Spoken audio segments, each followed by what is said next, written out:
Okay, so my buddy Bobby asked me, where does it say that the earth is flat in the King James Bible? And what you have to do is look up words. Because in the King James Bible, it doesn't say flat, it says the breadth of the earth, breadth. Now, you have to look this word up in the Strong's Concordance because that is the Greek definition for this word. And as you know, the New Testament was written in Greek. So here we go. And you get the word plateaus. That's where we get the word plateau. Everybody knows that a plateau is flat. Now, here's some other translations. Breadth, broad plain, the width. Going down a little further on the bottom here. Opposed to the ends or corners of the earth. A ball doesn't have corners. A ball does not have ends. And that's what you have to do. You have to look up words. Anytime that you want a deeper understanding of what the Bible is saying, you have to look up the words because we have an English version of things that were written in Greek. And also, where does it say that the earth has any movement? In fact, this is what I really am into. It's the motionless earth. Because motionless destroys everything. Now, this one, there is no misunderstanding. You just have to believe your Bible. Psalms 93:1. The Lord reigneth. He is clothed with majesty. The Lord is clothed with strength, wherewith he hath girded himself. The world also is established, that it cannot be moved. Psalms 104, verse 5. Okay. Who laid the foundations of the earth, that it should not be removed forever. A ball flying through space does not have any foundations. The only time you think of the word foundations is when they build houses with corners and edges and stabilization, that it should not be removed forever. Motionless earth, you got nothing. All this right here, it's all nonsense. It's all a lie. Earth spin at over 1,000 miles an hour around the sun. Now this is the Earth going around the sun at over 67,000 miles an hour through the Milky Way. Everything going through the Milky Way at over 400,000 miles an hour. It's all a lie, man. All you gotta do is believe the Bible, and then all you gotta do is just walk outside and look around. You go, that's completely ridiculous. How, I don't attack other people. I'm not attacking you, man. I'm attacking the lies, dude. That's what we're all about. You're about the same thing too, anyways, You gotta understand, we're just born. I'm 30, in my 30s. You're probably, you told me a little older. We're just in a glitch of time, dude. And this is, who's the God of this world? 2 Corinthians 4:4. You already know that. Who's the prince and the power of the air? You already know that. Ephesians 2:2. And that means education, government, politics, science, everything. It's all corrupted. It's all to keep everybody away from God, away from the true creator, away from the truth of creation, and create something called the Big Bang and evolution. You reject evolution, right? Okay, well, you reject evolution, but then you're accepting the Big Bang, because, whether you like it or not, because you're believing that all this is a result of a Big Bang, all this motion. That's where the Big Bang comes from. It's all connected, dude. Here you got Helios. Helios, does that sound familiar from the word heliocentric? Helios was the god of the sun in Greek mythology. He was thought to rule a golden chariot which brought the sun across the skies each day. Blah, blah, blah, blah, blah.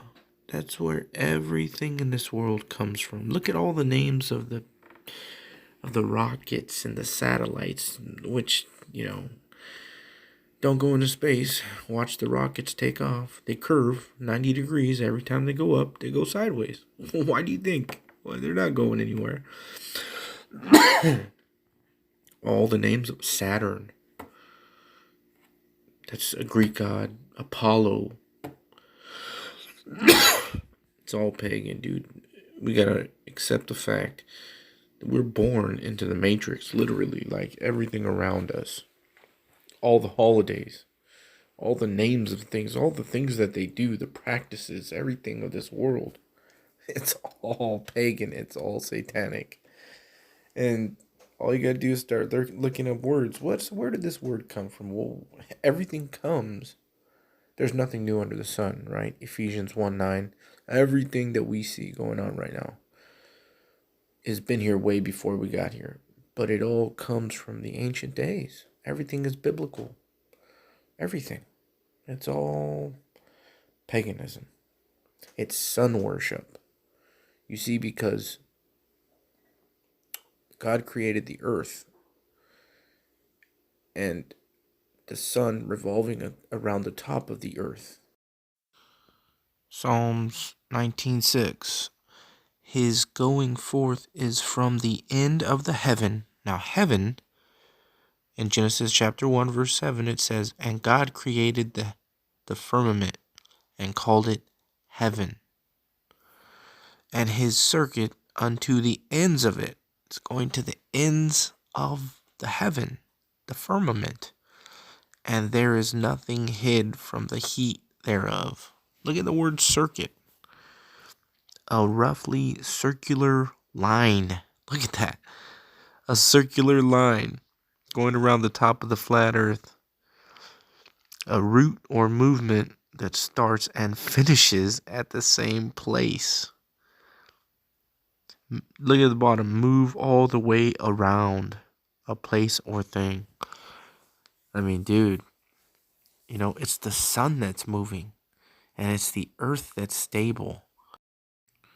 Now take a look at the word firmament in the Strong's Concordance Greek, which translates to rakia, an extended surface, expanse, the vault of heaven or firmament, regarded by Hebrews as solid and supporting waters above it, which clearly coincides with Genesis 1, 6, and 7. Now going back to Isaiah chapter 40, verse 22, talking about the circle of the earth. He that sitteth upon the circle of the earth, speaking of God. Remember, the sun does its circuits. We have a circular motion of the sun going around the circle of the earth. Also regarding the firmament, and the inhabitants thereof are as grasshoppers, that stretcheth out the heavens. Okay, heavens as a curtain. Talking about the firmament as a curtain. Now look at this. And spreadeth them out as a tent. A tent to dwell in. There you have it. That's Bible.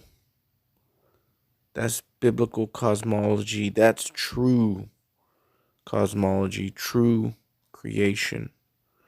The King James Bible alone, that's all we need. Isaiah said, my ways are not your ways, and my thoughts are not your thoughts, saith the Lord. I love this verse from Job 38.